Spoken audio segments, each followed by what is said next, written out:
Hey there, welcome back. Today we will talk about deadlocks. Now deadlocks, as the name suggests, is not a good thing. It will make your application dead. It will make your application stuck in a certain point and your application will not terminate and it will not proceed further and it would be in a deadlock state. So definitely this is not a good thing, and in order to understand what exactly is a deadlock, let us check this small little image in front of us. So if we check this image in here, let me maximize this. In here there are two threads, thread 1 and thread 2. Now thread 1 is holding resource 1 and any other thread won't be able to use it till the time thread 1 releases the resource. Now for example, thread 1 is holding resource 1 and thread 2 needs resource 1. Likewise, thread 1 needs resource 2 which is holded by thread 2. Now both of these resources are required by both of these threads, and one of the thread individually are holding these resources. Now definitely both of these thread cannot hold a single resource simultaneously. Understand this. So thread 1 holds resource 1, thread 2 is holding resource 2, but at a same time thread 1 needs resource 2 and thread 2 needs resource 1 as well. This means that if there is an intersection of resources, then definitely there could be a deadlock scenario where thread 1 is holding a resource which is required by thread 2. Now the thread 2 holds a resource which is required by thread 1. So there is an intersection at a certain point of time, then definitely deadlock scenario can occur. Now these resources are also important. For example, we are sharing a specific variable, then there won't be any issue, but certain resources are cannot be shared simultaneously by two threads, for example lock objects, then these deadlock scenario can occur. So let's check exactly how deadlock can occur. Alright, so in order to save some time, I have already added this project into Eclipse. Let's create a couple of threads first of all. So I will type in thread 1 equals new thread, and we will pass on a object of runnable interface. Here we go. So this looks good to me, and inside this run method we will simply have a statement. Statement would be like sysout, and it would be like inside thread 1. Pretty standard statement, right?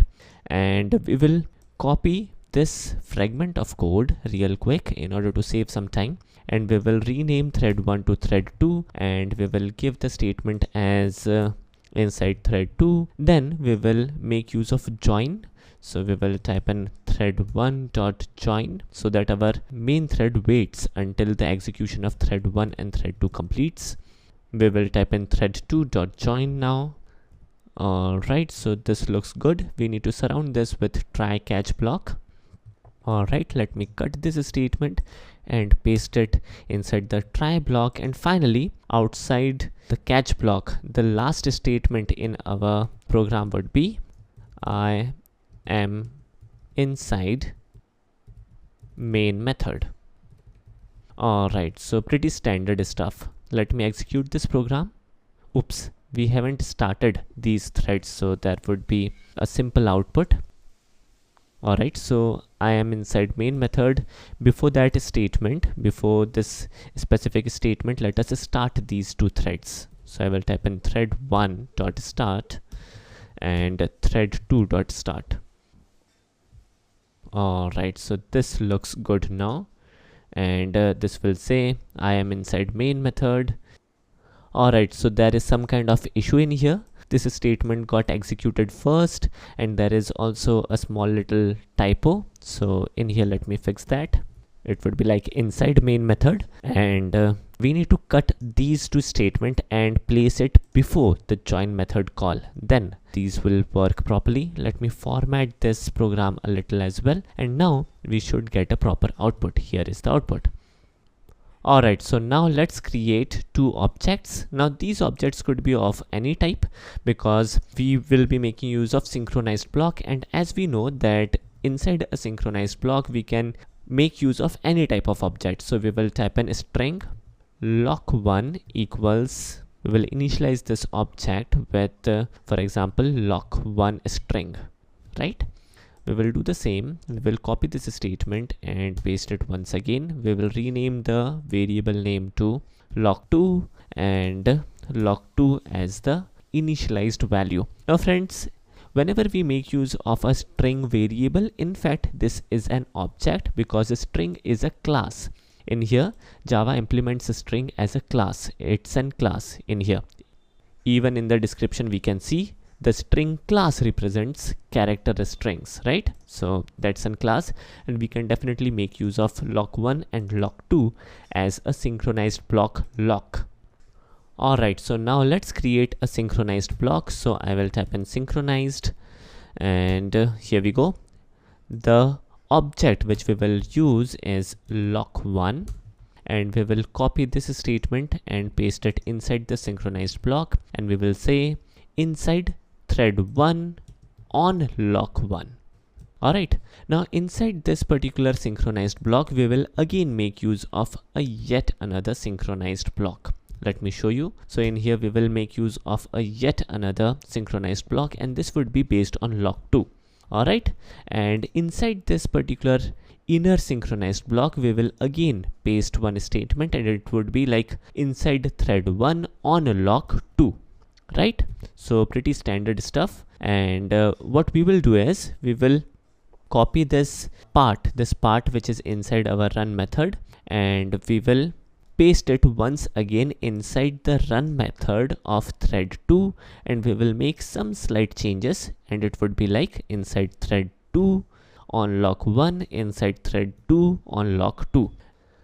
Now friends, in here there is no specific intersection as such, and if we execute the program will work properly. Understand how the program flow is taking place. First of all, we will say inside thread1 on lock1, inside thread1 on lock2, inside thread2 on lock1, inside thread2 on lock2. So pretty standard stuff, and understand that we are making use of synchronized block. As we already know, whenever we are making use of synchronized block, simultaneous execution of thread will not take place, right?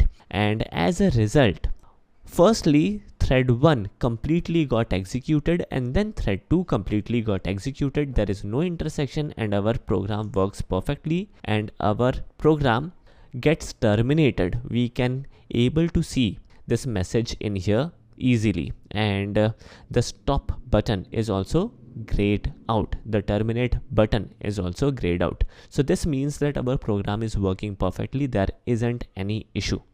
So now if we change the sequence of these locks, then what will happen? Alright, so let me change the sequence of these locks. So I will first synchronize the lock on lock 2 now, and then on lock 1.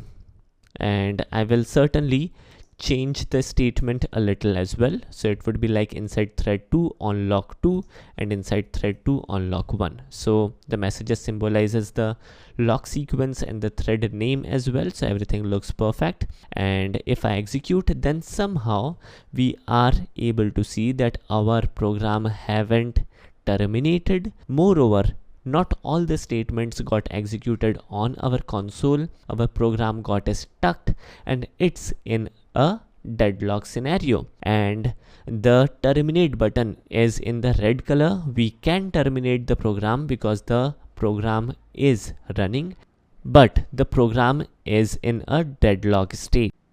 Now the reason why we got the deadlock is pretty simple. The reason is intersection. Let me make you understand how the program got executed and how we have encountered into a deadlock state. So in here we have these two threads, thread 1 and thread 2. First of all, thread 2 got executed, then the thread 1 got executed. So let's start with thread 2. In here, first of all, we have this synchronized block, and once we executed this particular statement where we have applied the lock on object lock 2, then we definitely executed this statement which printed out the message inside thread 2 on lock 2. Now moving forward, by the time we have executed these two statements where we have printed the message inside thread 2 on log 2, at the same time thread 1 also was active and thread 1 executed these two statements where it acquired the lock on lock 1 and it also printed the message inside thread 1 on lock 1, which is shown on the console, which is good. Now you guys might be thinking, because these have the synchronized block, how these two threads got executed simultaneously. The reason is pretty simple. The synchronized block was on different lock. In case of thread 2, the synchronized block was locked on object lock 2, and in the case of thread 1, the synchronized block had the lock on lock 1. So definitely these two threads can execute simultaneously till the time they don't share a common lock. Now once thread 1 reaches this statement where it tried to acquire the lock on object lock 2, there comes an issue, because lock 2 is already holded by thread 1. Moreover, when thread 2 tried to acquire the lock on lock 1, the lock 1 is already holded by thread 1. So there is an issue, and this intersection causes the deadlock to occur. And if you guys remember the diagram, let me show you the diagram. Here is the diagram. The intersection is the root cause of your deadlock, and in our program definitely we had a intersection, and this intersection is based on these objects, these lock resources, which cannot be shared in between these threads, which caused us the deadlock. So this is all about today's video. In this video we have tried to understand how exactly deadlock occur. In our next video we will proceed further and check how we can prevent deadlocks. So hope you guys enjoyed it. Thanks for watching.